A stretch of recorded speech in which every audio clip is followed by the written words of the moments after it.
বিশ্ব বাংলা 24 বিশ্বায়নে বাঙালিয়ানা।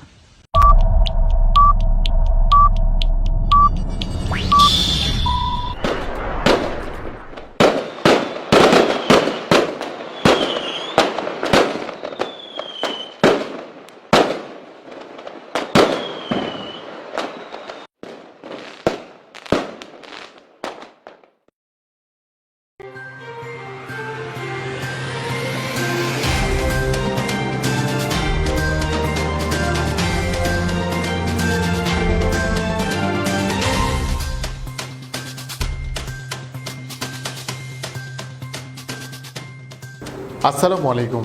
বিশ্ব বাংলা 24 সংবাদে আপনাদের সবাইকে স্বাগত জানাচ্ছি। আমি সাদিক হোসেন। বিশ্ব বাংলা 24 এর সর্বশেষ সংবাদ দেখতে পাবেন বিশ্ব বাংলা 24 ইউটিউব এবং ফেসবুক পেজে। প্রথমে জানিয়ে দিচ্ছি সংবাদ শিরোনামগুলো। আগস্টে বিশ্বের সবচেয়ে বেশি রোগী শনাক্ত ভারতে, এক মাসে আক্রান্ত প্রায় 20 লাখ। প্রশাসনে পদ্ধতিগত বর্ণবাদের অভিযোগ অস্বীকার ডোনাল্ড ট্রাম্পের, কোনো সহিংসতাকে অভ্যন্তরীণ সন্ত্রাস হিসেবে আখ্যায়িত। লেবাননে দ্রুত সংস্কার না করা হলে নিষেধাজ্ঞার হুঁশিয়ারি ফ্রান্সের, এক মাসের কম সময়ের মধ্যে ম্যাক্রো দ্বিতীয় বৈরুত সফর। লাদাখ সীমান্তে ভারত ও চীনের ট্যাঙ্ক মোতায়েন, একে অপরের বিরুদ্ধে সমঝোতা ভেঙে প্রকৃত নিয়ন্ত্রণ রেখা লঙ্ঘনের অভিযোগ। পুষ্টিহীনের তালিকায় যুক্ত হবে আরও 13 কোটি নাম, জানিয়েছে জাতিসংঘের খাদ্য ও কৃষি বিষয়ক সংস্থা। খাদ্য সমস্যা দ্বিগুণ কঠিন হবার আশঙ্কা।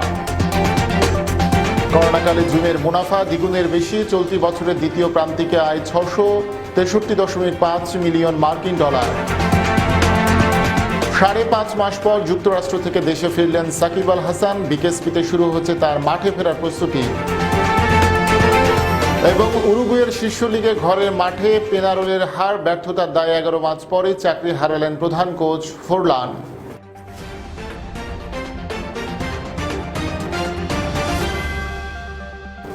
এতক্ষণ শুনছিলেন সংবাদ শিরোনাম, এবারে বিস্তারিত। করোনা ভাইরাসের মৃত্যুর তালিকায় মেক্সিকোকে টপকে বিশ্বের দেশগুলোর মধ্যে তৃতীয় স্থানে উঠে আসা ভারতে কেবল গত মাসেই প্রায় 20 লাখ কোভিড-19 রোগী শনাক্ত হয়েছে। মহামারী শুরুর পর থেকে এখন পর্যন্ত বিশ্বের কোনো দেশেই এক মাসে এত রোগী শনাক্ত হয়নি। দেশটিতে আগস্টে কোভিড-19 ও 28,000-এর বেশি মানুষের মৃত্যুও হয়েছে। বিস্তারিত ডেস্ক রিপোর্টে। Corona has a story to tell you because we are facing lots of issues. ভাইরাসের সংক্রমণ প্রতিরোধে চলতি বছরের মার্চে ভারত জুড়ে কঠোর লকডাউনের কারণে কোটি কোটি মানুষ চাকরি হারিয়েছিল। অর্থনীতির চাকা সচল করতে মাস কয়েক ধরেই দেশটির সরকার বিধিনিষেধ ধীরে ধীরে শিথিল করছে। ভারতের বিভিন্ন অঙ্গরাজ্যে সংক্রমণের ঊর্ধ্বগতির পেছনে এই বিধিনিষেধ শিথিলকে মূল প্রভাবক বলছেন অনেক বিশেষজ্ঞ। আগস্টে ভারতে প্রতিদিন গড়ে 64,000 মানুষের দেহে ভাইরাসের উপস্থিতি শনাক্ত হয়েছে। এই সংখ্যা আগের মাসের তুলনায় 84% বেশি বলে সরকার হিসাবেই দেখা গেছে। বিশ্বের যে দেশটিতে এখন পর্যন্ত সবচেয়ে বেশি শনাক্ত রোগী মিলেছে সেই যুক্তরাষ্ট্রেও আগস্টে দৈনিক শনাক্ত ছিল গড়ে মাত্র 47,000। সংক্রমণের ঊর্ধ্বগতির মধ্যে ভারত তাদের শনাক্তকরণ পরীক্ষার পরিমাণ এবং আওতাও বাড়িয়েছে। ভাইরাসটি এখন দেশটির প্রত্যন্ত এলাকাগুলোতেও ছড়িয়ে পড়ছে বলে মনে করা হচ্ছে। উত্তরপ্রদেশ, ঝাড়খণ্ড, ছত্তিশগড় ও উড়িষ্যায় শনাক্ত রোগী হু হু করে বাড়তে থাকায় কেন্দ্রীয় সরকার সেখানে সহায়তাকারী দলও পাঠিয়েছে। ভারতের প্রাদুর্ভাবের মূল কেন্দ্র মহারাষ্ট্র এখনও শনাক্ত রোগী ও মৃত্যুর তালিকায় রাজ্য ও কেন্দ্রশাসিত অঞ্চলগুলোর মধ্যে সবার উপরে অবস্থান করছে। পশ্চিমাঞ্চলীয় এই রাজ্যটিতে শনাক্ত রোগী 8 লাখের কাছাকাছি পৌঁছেছে। ভাইরাস শনাক্তে বিভিন্ন রাজ্যের সক্ষমতা বাড়লেও ভারতে এখনও প্রতি 10 লাখ মানুষ অনুপাতে মাত্র 32,000 মানুষের পরীক্ষা করতে পেরেছে, যাকে প্রয়োজনের তুলনায় অনেক কম বলছেন বিশেষজ্ঞরা। তবে শনাক্তকরণ পরীক্ষায় পিছিয়ে থাকলেও ভারতে সুস্থতার হার বিশ্বের অধিকাংশ দেশের চেয়ে ভালো। দেশটিতে এখন পর্যন্ত শনাক্ত প্রতি 100 জনের বিপরীতে প্রায় 77 জনই সুস্থ হয়ে বাড়ি ফিরেছেন। দেশটিতে শনাক্ত অনুপাতে মৃত্যু অনেক কম। সরকারি হিসেবে কোভিড-19 আক্রান্তদের মধ্যে মৃত্যুর হার 2%-এরও কম। ডেস্ক রিপোর্ট, বিশ্ব বাংলা 24। যুক্তরাষ্ট্রের আইন প্রয়োগকারী বাহিনীর মধ্যে পদ্ধতিগত বর্ণবাদের কোনো চিহ্ন নেই বলে দাবি করেছেন দেশটির প্রেসিডেন্ট ডোনাল্ড ট্রাম্প। বিক্ষোভে উত্তপ্ত কোনোশা সফরে গিয়ে সেখানকার সাম্প্রতিক সহিংসতাকে অভ্যন্তরীণ সন্ত্রাস বলেও মন্তব্য করেছেন তিনি। ব্লেককে পুলিশি নির্যাতন নিয়ে প্রেসিডেন্ট ট্রাম্প কিছু বললে বা কোনো ব্যবস্থা নিতে গেলে ঘটনা আরও জট পাকাবে আশঙ্কায় তাকে এসব থেকে দূরে থাকার আহ্বান জানিয়েছিলেন ব্লেকের পরিবার। তবে নির্বাচনের আগ মুহূর্তে সেই অনুরোধ রক্ষা করার তেমন কোনো আগ্রহ দেখা যায়নি এই রিপাবলিকান নেতার মধ্যে। ডেমোক্র্যাট শাসিত উইসকনসিনে কেউই নিরাপদ নয় দাবি করে সেখানে আইনের শাসন প্রতিষ্ঠার ঘোষণা দিয়েছেন ট্রাম্প। বিস্তারিত ডেস্ক রিপোর্টে। কৃষ্ণাঙ্গ জ্যাকব ব্লেককে পুলিশের নির্যাতনের প্রতিবাদে বিক্ষোভে উত্তাল উইসকনসিন অঙ্গরাজ্যের কিনোসা শহর সফর করেছেন মার্কিন প্রেসিডেন্ট ডোনাল্ড ট্রাম্প। সফরকালে তিনি পুলিশের ভূমিকা সমর্থন করেছেন। শহরটিতে চলমান বিক্ষোভকে ধ্বংসের জন্য ঘরোয়া ত্রাস বলে উল্লেখ করেছেন। 23 আগস্ট উইসকনসিনের কেনোসায় গুলিবিদ্ধ হওয়ার পর থেকে পক্ষাঘাতগ্রস্ত জ্যাকব ব্লেক এখন হাসপাতালে চিকিৎসাধীন। পুলিশ তাকে পেছন থেকে 7টি গুলি করেছিল। জ্যাকব আবার হাঁটতে পারবেন কিনা তা নিয়ে সন্দেহ রয়েছে। এই ঘটনাকে কেন্দ্র করে কেনোসায় তুমুল বর্ণবাদ বিরোধী বিক্ষোভ শুরু হয়। পুলিশের সঙ্গে বিক্ষোভকারীদের সংঘর্ষ চলতে থাকে। গত বুধবার থেকে পরিস্থিতি শান্ত আসলেও এরই মধ্যে কেনোসা সফরের সিদ্ধান্ত নেন ট্রাম্প। উইসকনসিনে পা রেখে সহিংসতায় আগুনে পড়া বিভিন্ন স্থানে ধ্বংসাবশেষ দেখতে যান মার্কিন প্রেসিডেন্ট। পুরোপুরি ধ্বংস হয়ে যাওয়া শতবর্ষী একটি আসবাবপত্রের দোকানের মালিকের সঙ্গে কথা বলেন তিনি। স্থানীয় আইন শৃঙ্খলা বাহিনীর সদস্যদের সঙ্গে সাক্ষাৎকালে ট্রাম্প আবারও সহিংসতা উস্কে দেয় ডেমোক্রেটদের দায়ী করেন এবং শহরটিতে মার্কিন ন্যাশনাল গার্ড সদস্য মোতায়েনের কৃতিত্ব দাবি করেন। বিক্ষোভে ক্ষতিগ্রস্ত এলাকা ঘুরে দেখেন ট্রাম্প। এ সময় তিনি স্থানীয় নেতাদের সঙ্গে এক রাউন্ড টেবিল বৈঠক করেন। এগুলো শান্তিপূর্ণ বিক্ষোভ নয়, অভ্যন্তরীণ সন্ত্রাস। স্থানীয় পুলিশের ভূমিকাকে সমর্থন জানিয়ে ট্রাম্প দাবি করেছেন সংবাদ মাধ্যমে কর্মকর্তাদের খারাপ ঘটনাগুলোকে বড় করে তুলে ধরা হচ্ছে। পুলিশের সঙ্গে সংঘর্ষে আহতদের প্রতি সামান্য সমবেদনা জানিয়েছেন তিনি। তবে বলেছেন তিনি বিশ্বাস করেন না আইন শৃঙ্খলা বাহিনীর মধ্যে পরিকল্পিত বর্ণবাদ রয়েছে। ডেস্ক রিপোর্ট, বিশ্ব বাংলা 24। 3 মাসের মধ্যে দেশ পুনর্গঠনের কাজ শুরু করতে না পারলে লেবাননের রাজনীতিকদের উপর নিষেধাজ্ঞা আরোপের হুঁশিয়ারি দিয়েছেন ফ্রান্সের প্রেসিডেন্ট এমানুয়েল ম্যাক্রো। বৈরুতে বিস্ফোরণের 2 দিন পর বিশ্ব নেতাদের মধ্যে ম্যাক্রোই প্রথম লেবানন সফরে যান। সোমবার বিকালে তিনি আবারও বৈরুতে গেছেন। 1 মাসের কম সময়ের মধ্যে এটি ম্যাক্রোর দ্বিতীয়বার বৈরুত সফর। এদিন আমেরিকান পলিটিক্যাল জার্নাল পলিটিকোকে দেয়া এক সাক্ষাৎকারে ম্যাক্রো বলেন, বর্তমান প্রশাসনের জন্য এটাই সর্বশেষ সুযোগ। ম্যাক্রো জানান তিনি লেবাননের নেতাদের কাছে আগামী 6 থেকে 12 মাসের মধ্যে একটি নির্বাচন আয়োজন সহ বিশ্বাসযোগ্য প্রতিশ্রুতি এবং নিয়মিত তদারকির মাধ্যমে একটি কার্যকর উন্নয়ন ব্যবস্থা চান। লেবাননের অভিজাত মহলের দুর্নীতি নিয়ন্ত্রণে আন্তর্জাতিক চাপ বাড়াতে এবং দেশটির রাজনৈতিক সংস্কার ও অর্থনীতি পুনরুদ্ধারের মূল ভূমিকা থেকে কাজ করছেন ম্যাক্রো। এবারের সফরে ফরাসি প্রেসিডেন্ট ধ্বংসস্তূপে পরিণত হওয়া বৈরুত বন্দর পরিদর্শনে যাবেন। এছাড়া তিনি লেবাননের প্রেসিডেন্ট মিশেল আউন এবং অন্যান্য ক্ষেত্রের গুরুত্বপূর্ণ ব্যক্তিদের সঙ্গেও বৈঠক করবেন। লেবাননের রাজনীতিতে চরম বিশৃঙ্খলা এবং অভিজাত মহলের নিয়ন্ত্রণহীন দুর্নীতি দেশটির অর্থনীতিকে চরম সংকটে ফেলে দিয়েছিল। এর মধ্যে গত 4 আগস্ট রাজধানী বৈরুতের বন্দর এলাকায় ভয়াবহ বিস্ফোরণে নগরীর অর্ধেকটাই ধ্বংসস্তূপে পরিণত হয়, যার ধাক্কায় জনরোষের মুখে গত 10 আগস্ট হাসান দিয়াব সরকার ক্ষমতা থেকে সরে দাঁড়ায়। লাদাখ সীমান্তে ট্যাঙ্ক মোতায়েন করেছে ভারত ও চীন। 2 দেশই একে অপরের বিরুদ্ধে সমঝোতা ভেঙে প্রকৃত নিয়ন্ত্রণ রেখা লঙ্ঘনের অভিযোগ তুলেছে। আবার 2 দেশই এসব অভিযোগ অস্বীকার করছে। ভারতীয় সেনাবাহিনীর সূত্রের বরাতে জানা গেছে, শনিবার রাত এবং রবিবার সকালে দফায় দফায় সংঘর্ষের পরে 2 পক্ষের মধ্যে আলোচনা শুরু হলেও এখনও প্রবল উত্তেজনা আছে। পিপলস লিবারেশন আর্মি বিতর্কিত এলাকায় আর্মার্ড রেজিমেন্ট মোতায়েন করায় একই পদক্ষেপ গ্রহণ করেছে ভারতীয় সেনাও। বেশ কিছু এলাকায় 2 দেশের ট্যাঙ্ক বাহিনী পরস্পরের নিশানায় রয়েছে। প্যাংগং পরিস্থিতি পর্যালোচনার জন্য মঙ্গলবার ভারতের প্রতিরক্ষা মন্ত্রী রাজনাথ সিংহ উচ্চ পর্যায়ে বৈঠক করেন। এ সময় দেশটির পররাষ্ট্রমন্ত্রী এস জয়শঙ্কর, জাতীয় নিরাপত্তা উপদেষ্টা Ajit Doval, chief of defence staff general Bipin Rawat এবং সেনাপ্রধান এম নরভনে বৈঠকে হাজির ছিলেন। নয়াদিল্লির চীনা দূতাবাসের মুখপাত্র জি রং বলেন, চীনে সেনা সংযত প্রতিক্রিয়া দেখিয়েছে। ভারতীয় সেনা এলএসি লঙ্ঘন করায় এমন জটিল পরিস্থিতির সৃষ্টি হয়েছে।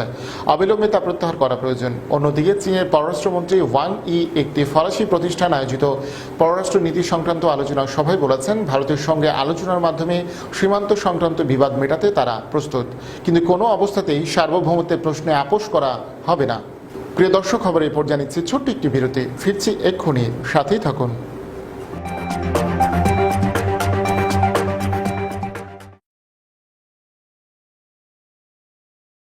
প্রতিটি মানুষের স্বপ্ন পূরণে সহায়তা করা নেক্সট ড্রিমের লক্ষ্য।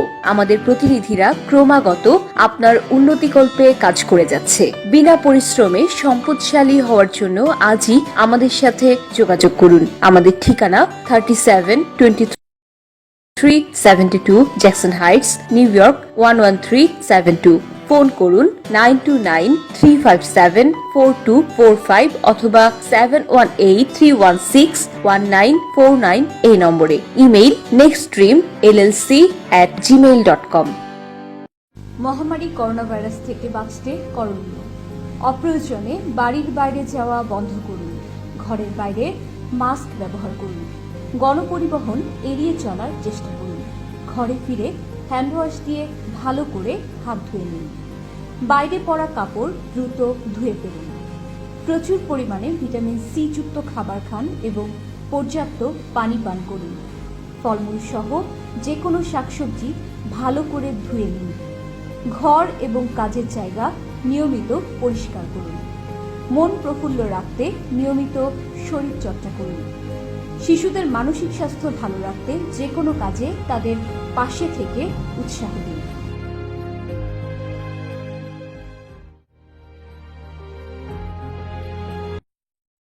বিশ্ব বাংলা 24 আমাদের নিউ ইয়র্কে, এবং আমি আশা করব ওনারা আমাদের গঠনমূলক চিন্তা ভাবনা, আমাদের বর্তমান পরিস্থিতি সবকিছু অত্যন্ত সুন্দরভাবে তুলে ধরবেন। আমরা ওদের শুভকামনা করছি। আমরা সবাই মিলে চাচ্ছি যে এই টিভিটা আরো এগিয়ে যাক। ওরা নতুন শুরু করেছে, আসেন ওদের সবাইকে আমরা একটা উৎসাহ দিই। ইনশাআল্লাহ আমাদের প্রোগ্রামে দেখা হচ্ছে বিশ্ব বাংলা 24।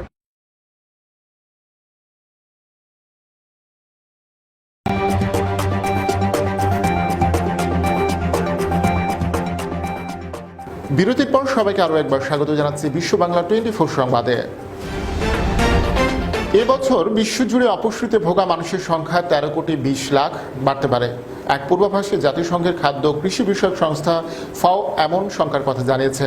এছাড়া করোনা মহামারীর কারণে বিশ্বব্যাপী মারাত্মকভাবে অপুষ্টিতে ভোগা শিশুর সংখ্যা বেড়ে 6 কোটি 70 লাখে পৌঁছাবে। মহামারী করোনা মারাত্মক সংকটে ডেকে এনেছে অনেক কৃষকের জীবনে।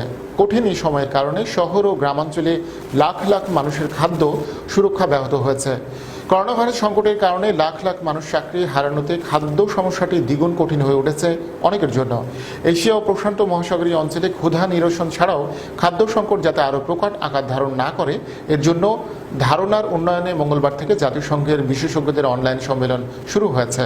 ভার্চুয়াল সভা উপলক্ষে জাতিসংঘ খাদ্য কৃষি সংস্থার মহাপরিচালক গ্রাজিওনা ডি সিলভা বলেন, আমরা এখন দুটি মহামারীর মুখোমুখি। একটি হলো কোভিড-19 যা আমাদের স্বাস্থ্য ও জীবিকায় প্রভাব ফেলছে, অপরটি হলো ক্ষুধা, যাকে আন্তর্জাতিক সম্প্রদায় এ দশকের শেষের দিকে নির্মূল করার প্রতিশ্রুতি দিয়েছিল। বিশেষজ্ঞদের নিয়ে এই অনলাইন সভার আগে সংস্থাটির এক প্রতিবেদনে কোভিড-19, টাইফুন ও খরার মতো প্রাকৃতিক দুর্যোগ এবং রোগ ও পঙ্গপালের মতো পোকামাকড়ের আক্রমণের যৌথ প্রভাবে খাদ্যতন্ত্রের উপর আসা একাধিক ঝুঁকি মোকাবিলার জন্য সক্ষমতা তৈরির প্রয়োজনীয়তার উপর আলোকপাত করা হয়েছে। মহামারীতে ঘরবন্দি মানুষ অনলাইনে বৈঠক করেছেন আগের যে কোনো সময়ের চেয়ে অনেক বেশি। ফলে করোনাকালে এবছরের দ্বিতীয় প্রান্তিকে জনপ্রিয় ভিডিও কনফারেন্সিং অ্যাপ জুমের আয় ছিল আকাশচুম্বী।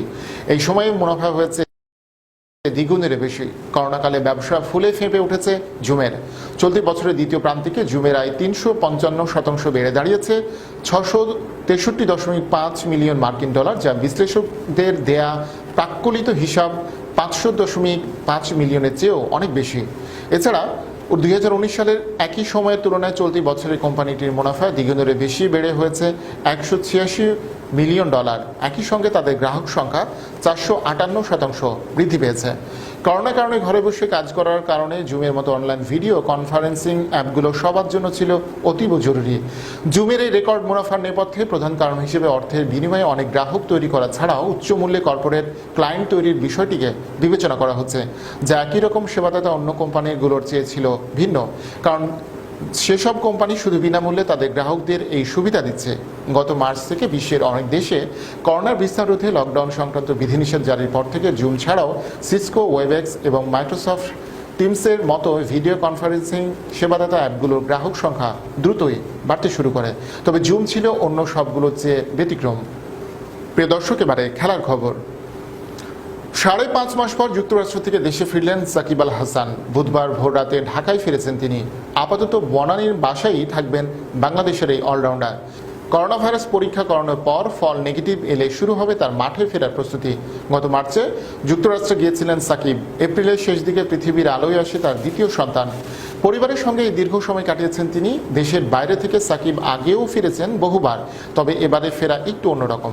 এবার ফেরার পর শুরু হবে তার ক্রিকেটে ফেরার লড়াইও। 1 বছরের নিষেধাজ্ঞা শেষে আগামী 29 অক্টোবর থেকে আবারও তিনি আনুষ্ঠানিকভাবে ক্রিকেটে ফিরতে পারবেন।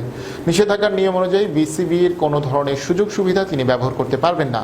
সাকিব তাই বেছে নিয়েছেন তার বেড়ে ওঠার প্রতিষ্ঠান বিকেএসপিকে। সেখানে নিবিড়ভাবে চলবে তার অনুশীলন। সাকিবের নিষেধাজ্ঞা যখন শেষ হবে বাংলাদেশ দল তখন থাকবে শ্রীলঙ্কা সফরে। প্রথম টেস্ট ততদিনে শেষ হয়ে যাওয়ার কথা।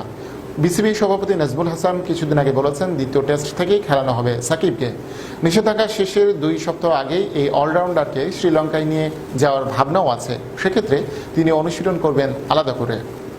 কোচিং ক্যারিয়ারে শুরুটা বড্ড বাজে হলো দিয়েগো ফোরলানের।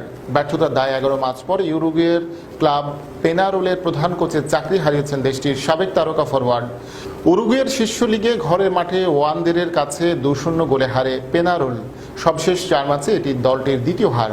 এরপরই 41 বছর বয়সী ফোরলানের সঙ্গে চুক্তি বাতিল করে পেনারোল কর্তৃপক্ষ। পরদিন টুইট বার্তায় বিদায়ের ঘোষণা দেন ম্যানচেস্টার ইউনাইটেড ও অ্যাটলেটিকো মাদ্রিদের সাবেক ফুটবলার। কোভিড-19 মহামারীর কারণে 5 মাস বিরতির পর পুনরায় শুরু হওয়া 16 দলের লিগে এখন 7ম স্থানে আছে পেনারোল। 2010 বিশ্বকাপে উরুগুয়ের সেমিফাইনালে ওঠায় গুরুত্বপূর্ণ ভূমিকা রাখা ফোরলান জিতেছিলেন টুর্নামেন্ট সেরা খেলোয়াড়ের পুরস্কার গোল্ডেন বল। আসরের গোল্ডেন বুট জয়ী টমাস মুলারের সমান 5টি গোল করেছিলেন তিনি। খেলোয়াড় হিসেবে পেনারোলের হয়ে 2015-16 মৌসুমে লিগ শিরোপা জেতেন ফোরলান। গত ডিসেম্বরে দলটির দায়িত্ব নেওয়ার মধ্যে দিয়ে কোচিং ক্যারিয়ার শুরু করেন তিনি। তার দায়িত্ব নেওয়ার পর মাত্র 4 ম্যাচ জিতেছে মন্তেভিদেওর দলটি। প্রিয় দর্শক, এর মধ্যে দিয়ে শেষ করছি বিশ্ব বাংলা 24 সংবাদ। তবে শেষ করার আগে শিরোনামগুলো জানিয়ে দিচ্ছি আরও একবার। আগস্টে বিশ্বের সবচেয়ে বেশি রোগী শনাক্ত ভারতে, 1 মাসে আক্রান্ত প্রায় 20 লাখ। প্রশাসনের পদ্ধতিগত বর্ণবাদের অভিযোগ অস্বীকার ডোনাল্ড ট্রাম্পের, কোনো সার সহিংসতাকে অভ্যন্তরীণ সন্ত্রাস হিসেবে আখ্যায়িত। লেবাননে দ্রুত সংস্কার না করা হলে নিষেধাজ্ঞার হুঁশিয়ারি ফ্রান্সের, 1 মাসের কম সময়ের মধ্যে ম্যাক্রো দ্বিতীয় বৈরুত সফর। লাদাখ সীমান্তে ভারত ও চীনের ট্যাঙ্ক মোতায়েন, একে অপরের বিরুদ্ধে সমঝোতা ভেঙে প্রকৃত নিয়ন্ত্রণ রেখা লঙ্ঘনের অভিযোগ। পুষ্টিহীনের তালিকায় যুক্ত হবে আরও 13 কোটি নাম, জানিয়েছে জাতিসংঘের খাদ্য ও কৃষি বিষয়ক সংস্থা। খাদ্য সমস্যা দ্বিগুণ কঠিন হবার আশঙ্কা। করোনাকালে জুনের মুনাফা দ্বিগুণের বেশি, চলতি বছরের দ্বিতীয় প্রান্তিকে আয় 663.5 মিলিয়ন মার্কিন ডলার। 5.5 মাস পর যুক্তরাষ্ট্র থেকে দেশে ফিরলেন সাকিব আল হাসান। বিকেএসপিতে শুরু হচ্ছে তার মাঠে ফেরার প্রস্তুতি। এবং উরুগুয়ের শীর্ষ লিগে ঘরের মাঠে পেনারোলের হার, ব্যর্থতার দায়ে 11 মাস পরে চাকরি হারালেন প্রধান কোচ ফোরলান।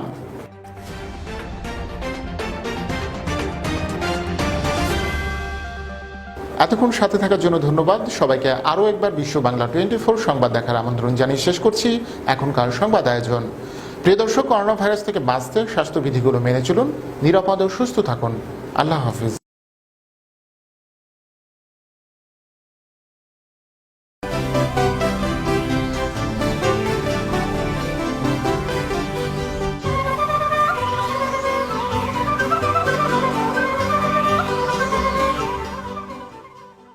বিশ্ব বাংলা 24 বিশ্বায়নে বাঙালিয়ানা।